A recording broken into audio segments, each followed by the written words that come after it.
This is a quick review of this new Pioneer app radio that they just came out with. Of course, this iPhone here is not included. You need this in order to really utilize this unit to its capabilities. This unit is basically entirely dependent upon that phone to give you that GPS, to give you your audio, to give you your video. If you're going to use it for Pandora or other kind of application or app type features through the iPhone, which of course you do have to pay for. You have to utilize your own bandwidth on your phone. So for me, not a big plus. The screen size, I'd have to give it a good solid 9. The clean look, definitely give it a 10 on that. But here's where I think it really lacks, is in the back. Number one, what happened? This doesn't even look like a Pioneer radio.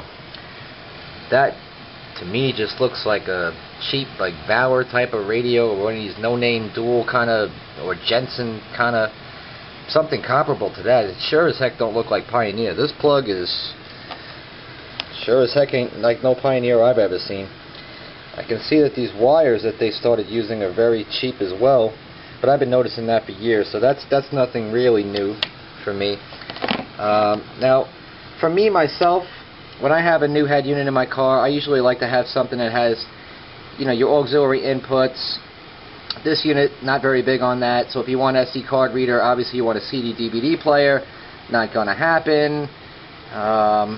If you wanted, you know, your front, rear, and sub RCA preamp outputs for integrating to your amplifiers and creating a real audio system, not gonna happen.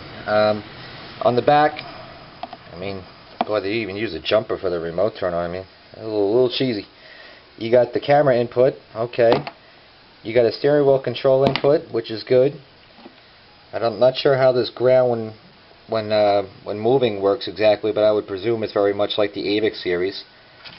And over here you got your standard power plug, which again, pretty lacking. Not much going on. For me, when I pull out a radio and I look at the harness, I like to see something back there, and I'm not seeing it. Now again, if you're going to use for your GPS, you're relying upon what that phone gives you. It's not going to be that hard drive monster like you would expect in a lot of other receivers. So, not too impressed. This cable, which they give you for the iPod, is nice and long. I must say that's good. There's your bus, and there's your USB that's going to connect into your phone. This is the other end that's going to connect to it and terminate into the back. But again, you can see there's a real lack of connections back here. This is your antenna. They do give you this microphone with this huge, nasty looking clip.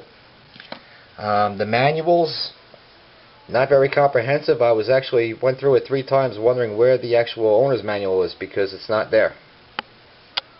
But, you know, hey, for the money, it's pretty inexpensive. You know, I think we're selling these right now for around $349. So, you know, for a receiver that's got this iPhone capability and has all the functions of the app, I mean, if you live and die by the iPhone, this radio is good for you. If you're an advanced audiophile type of guy like me, this is definitely not for you. But overall, I'd say I'd give it about a solid 6. So that's my take on the Pioneer app radio.